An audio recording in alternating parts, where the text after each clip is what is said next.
got the stuff? Have you got the stuff? Have you got the stuff? We all know the stuff. It collects quickly, fills drawers and cupboards, and can, in some cases, overwhelm our lives. Today I'm going to share 3 essential yet super easy tips to help you decrease the amount of excess stuff that is accumulating in your life. At the end, I'm going to share an additional bonus tip to help motivate you in your decluttering process. You might be surprised at how these 4 things can drastically reduce your clutter without taking a lot of time. We lived in the same 4-bedroom house for 25 years.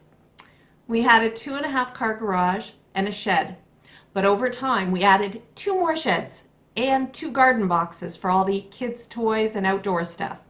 We even labeled our sheds as Shed 1, Shed number 2, and Shed number 3 in order to identify where we stash things. Hey Mike, it's in Shed number 2. You get it. We had a basement filled with shelves, cupboards filled with stuff, built-in shelves and drawers in our bedroom closets overflowing with things. We were able to reduce all these items into the essentials that we now carry with us in our 22-foot rolling home. At first it seemed overwhelming, impossible even. If we can go from this to that, I know that you can clear out some of the clutter in your life. These steps are what I use to start getting control of all our stuff and decrease the clutter. I'm looking forward to hearing from you. Please share your stories and let me know what happens when you implement these simple yet life-changing tips into your home. Tip number 1, start with the obvious.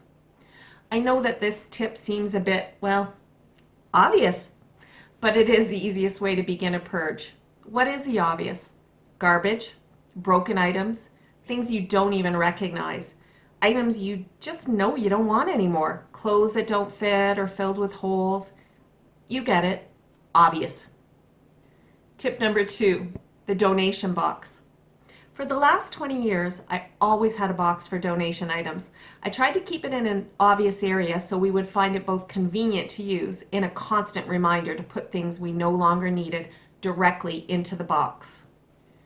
Our kids were always told, if you try on an article of clothing and it doesn't fit or you hate it, don't just shove it back in your drawers. Walk over to the donation box and toss it in. By doing this, we all learn to remove unnecessary and unwanted items from our closets on a regular basis. The minute that I notice that that donation box is full, I put it in the back of the car to go to the local thrift store, and a new empty box takes its place, ready to be filled again. It is amazing how much this saves in time and what great habits it creates. Just remember to drop that box off as soon as humanly possible before anyone decides to dig the things out of it again or before your car turns into a thrift shop on wheels. Tip number 3, play the 10 things for 10 days game. What's that? Take 5 minutes or even less each day and just get rid of 10 things for 10 days straight. This can be as simple as opening that junk drawer and taking out 10 things to either throw in the trash or throw in your donation box. 10 items of clothing that you've been meaning to get rid of but just never got around to. Now is the time. Just 10 of them, then stop. Tomorrow, repeat the process again. You can continue in the same area or a different drawer, or choose 2 things from 5 different places. Just find 10 things each day for 10 days, and in a week and a half, you will have removed 100 items that were just clogging up your living space. You like how fun and easy this is? Do it again for another 10 days and watch your space transform. Do it every day for a year, and you will have removed 3,650 unused items from your life. Remember, your ultimate goal is to free up space in your life for more. More what? More travel? More relaxing? More time with your family? You fill in your own blank. Mike has often said that all the extra stuff that we had were just things that we had to clean, something we had to fix, or something that we had to store somewhere. Reducing the clutter in our lives was like lifting a huge weight off of our shoulders, not to mention the weight we lifted off our kids' shoulders by reducing the things now and not leaving it for them to have to deal with one day in the future. Now, as I promised you, a bonus motivational tip. Watch an episode of Hoarders. Whenever I felt resistant to getting rid of things, I would watch an episode of Hoarders. I know that hoarding is a mental disorder, but this is a reminder of how things can take on an unnatural meaning in our lives and crowd out the things that are most important to us. After watching the show, I would look at my things in the drawer in a whole new light, and I would be much more inclined to get rid of items that had been taking up space unused for years, just waiting for that time where I thought I might use it. I find this show to be pure motivation. For us, these techniques were just the start.